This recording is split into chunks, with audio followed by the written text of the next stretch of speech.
Anti reservation agitation ఒకటి తీసుకురావాలని moment నడుస్తుంది. ఇది ఎవరు తేవాలనుకుంటున్నారండి? ఫార్వర్డ్ క్యాస్ట్లో ఉన్నటువంటి విద్యార్థులు, యువకులు తమ యొక్క ప్రజ్ఞ మెరిట్కి సమానంగా ఉన్నత విద్యా అవకాశాలు లభించక, మరి ఉద్యోగాలు దొరక్క, అదే విద్యా ప్రమాణాలతో ఉన్నటువంటి రిజర్వ్డ్ క్లాస్ వాళ్ళకి ఆ ఉద్యోగాలు పోతుంటే వాడికి కడుపుమండి ఈ యాజిటేషన్ తీసుకురావాలని అనుకుంటున్నారు. మరి వారి యాంగిల్లో వారు కరెక్టే.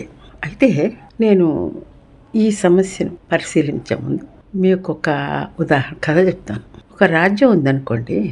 ఆ రాజ్యంలో ప్రజలు ఉన్నారు. ఆ ప్రజలు రకరకాలుగా ఉన్నారు. కొందరు అతి బలహీనులు, కొందరు బలహీనులు, కొందరు బలవంతులు, కొందరు మహాబలవంతులు, ఇలా ఉన్నారు. ఉంటే రాజుగారి దగ్గర రోజు ఒక కుండ పాలు ఉన్నాయి. ఈ పాలు ఆయన ప్రజలకు ఇవ్వాలి, అంతా ఇవ్వగలడు. ఆ కుండ పెట్టుకున్నాడు. ఆయన ఎలా పంచాలండి వీళ్ళకి? అంత కొంచెం దూరంలో ఉన్నారనుకోండి.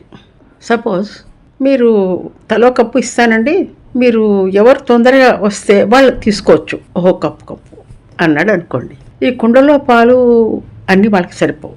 ఎప్పుడు ఎవరు వచ్చి తీసుకుంటారు? ఉన్న వాళ్ళందరిలోకి బలవంతులు పరిగెత్తుకుంటూ వచ్చి ఆ పాలు తాగిస్తారు. మిగతా వాళ్ళంతా మిగిలిపోతారు. అలా కాదు, ఓ పని చేద్దాం, బలహీనుల్ని, అతి బలహీనుల్ని, కొంచెం బలవంతుల్ని, మహాబలవంతుల్ని వరుసగా నిలబెడదాం, వాళ్ళకి ఒక్కొక్కరికి ఒక్కొక్క కప్పు ఇస్తూ పోతాను అన్నాడు అనుకోండి ఆయన. అప్పుడేమవుతుంది? ఈ కుండలోని పాలు అతి బలహీనులు తాగేసరికి అయిపోతాయి.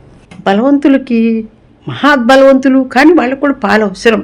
పాలు మిల్క్ డెఫిషియన్సీ ఉంది, వాళ్ళకి అందం. ఇది ఎక్కడ న్యాయం అండి? ఇది న్యాయం కాదు. కాబట్టి మన సమాజం అట్లా ఏర్పాటై ఉంది. తరతరాలుగా మన సమాజంలో ఉన్నటువంటి 80% జనాభాలో అతి బలహీనులు, సమాజానికి దూరంగా జీవించిన వారు, విద్యకు దూరమైన వారు, బలహీనులు, నేత కుమార్తె, హ్యాండ్ క్రాఫ్ట్స్, చేతి పనులు, చేతి వృత్తుల వారు, వాళ్ళు కూడా విద్యకు దూరమై బలహీనంగా, విద్యాభిషేకంగా, ఆర్థికంగా బలహీనమై ఉన్నారు. మరి మిగతా వాళ్ళు ఒక 25% ధనికులు, చదువుకున్న వాళ్ళు, మంచి ఉద్యోగాల్లో ఉన్నవాళ్ళు, ఆస్తి ఉన్నవాళ్ళు, వ్యాపారస్తులు, వీళ్ళ పిల్లలంతా ఉన్నారు. ఇప్పుడు ఇలాంటప్పుడు ఏం చేయాలా? మనకున్నటువంటి విద్యా సౌకర్యాలు కానీ, ఆ తదనంతరం వచ్చే ఉద్యోగాలు కానీ కొంతే 50% అవసరమైన దానికంటే అవసరమైనంత లేవు. అప్పుడు ఏం చేసింది గవర్నమెంట్? బాబు, ఈ కుండలోని పాలు 50% బలహీనులకు ఇస్తా, 50% అంతగా మెరిట్ వాళ్ళు ఎవరైతే ప్రతిభావంతులు ఉంటారో వాళ్ళు ఇంకా ప్రతిభావంతులు కావడానికి ఇస్తాం. ఇది మీరు అంగీకరించండి. యాక్చువల్గా బలహీనులైన వాళ్ళు 80% ఉన్నారు, కానీ అలా కాదు, బలమైన వారికి కూడా కావాలి అని చెప్పేసి 50% కోటా అని ఫిక్స్ చేసి, దాని కింద అతి బలహీన వర్గాలు అయినటువంటి ఎస్సీ ఎస్టీలు, మరి చేతి వృత్తులు చేసుకున్నట్టు బతికేటువంటి చేనేత, కమ్మరి, చాకలి, మంగలి, మరి